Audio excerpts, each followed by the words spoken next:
Hi guys, it's Coach Ants back at you with another edition of Animate, bringing chess to life. In a previous video, Meet the Pawns, we spoke about the pawns' characteristics, their likes, their dislikes. We got to know a little bit about them.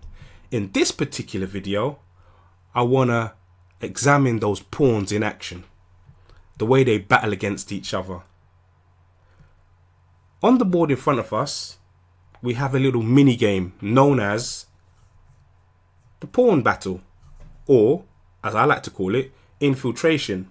The basic idea of the game is that the white team, any of these little guys on the white team, their aim and objective is to try to arrive behind enemy lines. Got to get sneaky out here. And the black team, likewise, have the idea to try and arrive behind enemy lines. Now, of course, pawns can't jump over each other. That means we're going to have some head-on collision and we're going to have a serious battle out here. So it's a race essentially, and the first team to get one of their guys behind enemy line wins. Okay guys, let's get this party started. Alright, I'm playing the white side and the computer's playing the black side, so let the games begin. Okay, let's see what the computer's got for me. Interesting. Decides to move 1 on its first goal. I've decided to move 2 on my first goal. Aha! Hopefully you guys can see what I've just highlighted there. You might notice the computer's got something called a pawn chain. Okay, so nice formation here.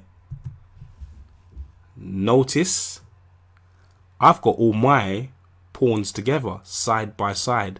You know, as we said before, they like to have friends. Let's see what's going on here. Okay, well, here's my first opportunity for capture. You know what, I am feeling a bit hungry. Let's gobble that. Okay, right now, something really critical here. As you may notice with the green lines, those green lines represent the files. These are the pathways. So we've got the C file here from C1 all the way to C8.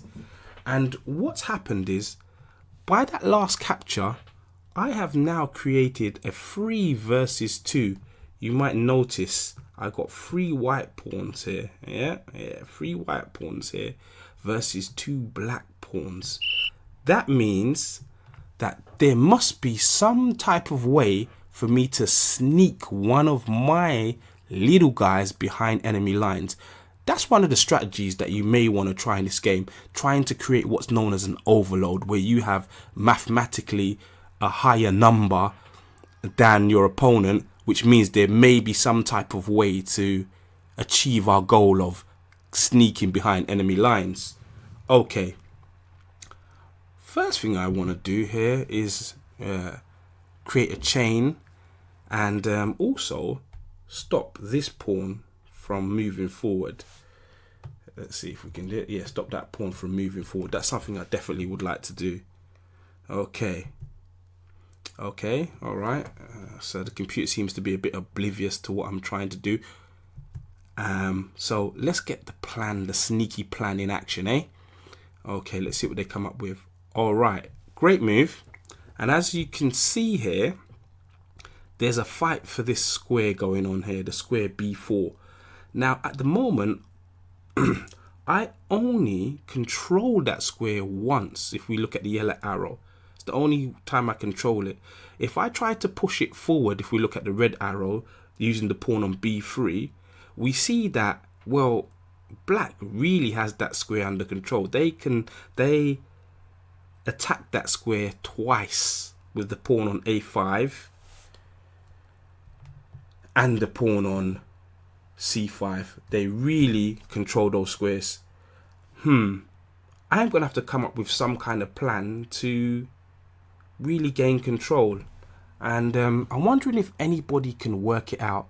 You know, this is a chance to test yourself real quickly. Pause your video for a few seconds and see if you can come up with a decent answer. Okay, hopefully you did that and you've come back and hopefully you found the move A3. And now we see that the plan to sneak one of our little guys over to the other side of the board is definitely going to come to fruition. Okay, I'm not quite sure what black is gotten planned up here, but unfortunately it's allowed me to execute my plan, and either you take me or else. Okay, as expected, computer has taken us, we take back, and now as you can see, that 3 versus 2 has now become 1 versus 0, and as you can see, it's a direct pathway, and in 1, 2, 3, 4 moves, there's nothing black can do about it. Okay, so now it's offering me a juicy pawn. Should I take it? Let me think twice about that. Well, gobbledy, it's gone. Okay, what next? Taking me back. Okay, well, let's continue on our merry way. Ooh, very crafty from black. I'm wondering, can anybody possibly spot, or can you possibly spot their intention, black's intention with that move? I mean, apart from just giving me gracefully a pawn like this, which I can just capture, but what's the real idea behind the capture? Well, one of the things that may not have been discussed yet is the fact that these 2 pawns are actually blocked. When pawns are on head-on collision, they're blocked. That means they can't go nowhere. Alright, so the pawn on e4 will forever sit on e4, and the pawn on e5, the black pawn on e5, will forever sit on e5 once they're in each other's way. But with black's last move, there is an idea brewing. So let's capture it and see. Now, by means of sacrifice, black has freed the pawn, the black team has freed the pawn on e5, and we see it wants to gallop to victory. Unfortunately, black has only got 3 squares to go to mark the victory, and I have only 3 squares on the white team, but I move first. So yes, the race looks very close. However, I arrive first and get my upgrade and win. Okay guys, definitely practice this as much as you can at home, whether online or get a chessboard out. Play this as many times as possible, and so that you really get a feel of how these minions, how these pawns, how these little guys work in battle. Don't forget to like and subscribe, and catch you guys on the next video.